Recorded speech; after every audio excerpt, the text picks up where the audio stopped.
So, to make a very short video, apparently, this is just some news. There was a shooting in Minnesota, so I gotta check that after this, but actually my phone is just gonna die in 8 minutes. So it's like Christmas in this place. That's why I have my unboxing knife. And I got something from my dad. And I got something from Sheet Music Plus. But actually, I'm going to unbox my longsword from Cult of Athena.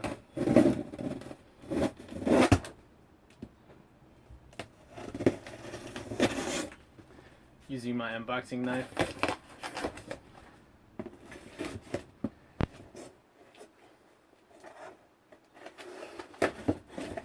Just for some theory discussion, actually this is a really nice spatula. Not a spatula like cooking, but it's a nice paint scraper-esque sword. It's like a paint scraper because it's this stainless steel. It's actually a dummy knife that I put a better handle on. So it doesn't really get very sharp, but it's a good letter opener.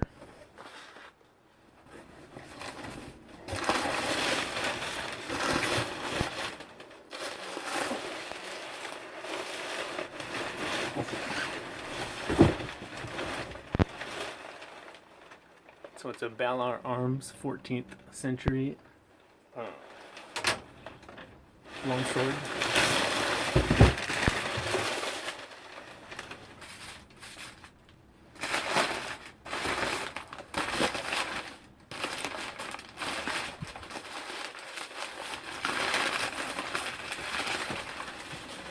I did get the sharpening service.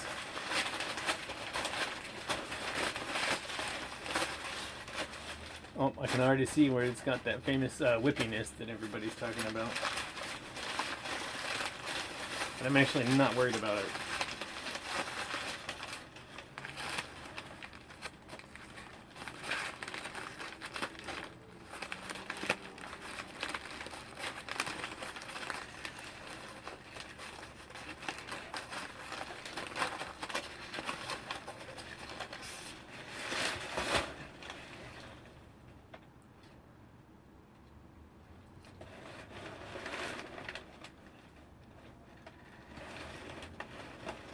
So it does have quite a bit of floppiness to it.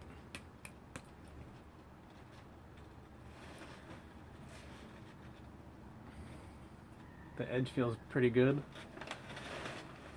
So this is a 5160 steel with a spring temper to it. It is a little bit bendy. I'm a little bit surprised by the handle is a little bit smaller than I expected, but it feels perfectly good. Oh, it's quite tall. Here the tip is on the floor now. I put it down pretty gently because I want to be careful, but actually I got this sword because it was $200 brand new, and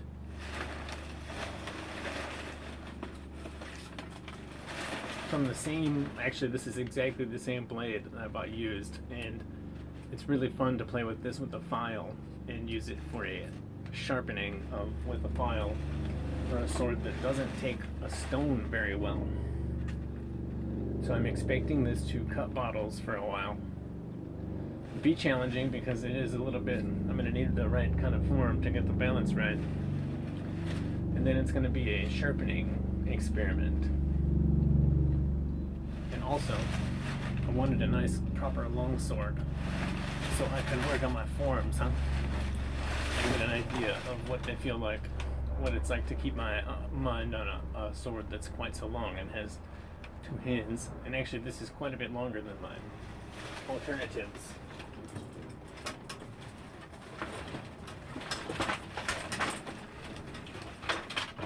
My best proper alternative is this Jen. It's a Chinese sword. And so this is a budget blade, but it should be pretty good.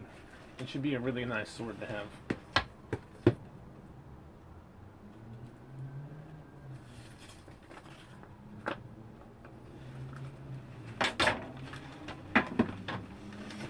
However, this is a budget handle and budget scabbard on a nice blade.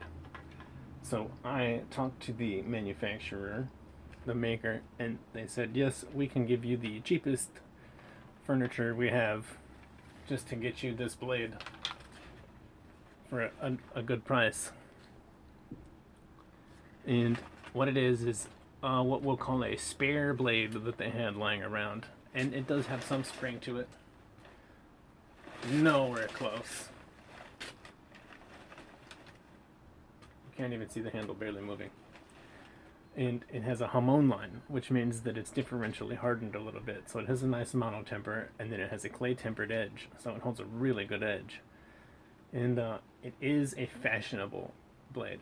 It's technically speaking not a historical gin. It's a modern design to put on the wall.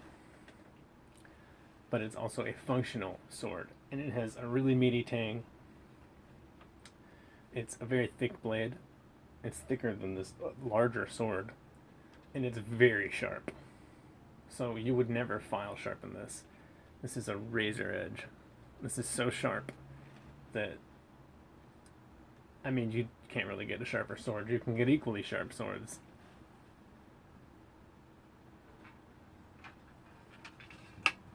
But it's going to be hard to get a sharper blade. So it's a two-handed grip. I can put two hands on there. But I don't want to be so rough with that blade. I need to be careful with it because it'll hurt. It's very dangerous because it's so sharp. But also I don't want to ruin it because it's a more expensive blade than I paid for it. I got it directly from the smith. Kind of got a deal for being friendly. This was full price at $200. It's huge, and you don't have to care. And actually, I don't think it'll fail in any way, and I think that the spring temper will turn out to be nice and interesting, and it'll be functional, and it'll cut really well. And actually, I don't even think I'll ever have any dismay about it. I'm just really excited. Now I got some music books here, and I probably got some candy, so I'm gonna get to it.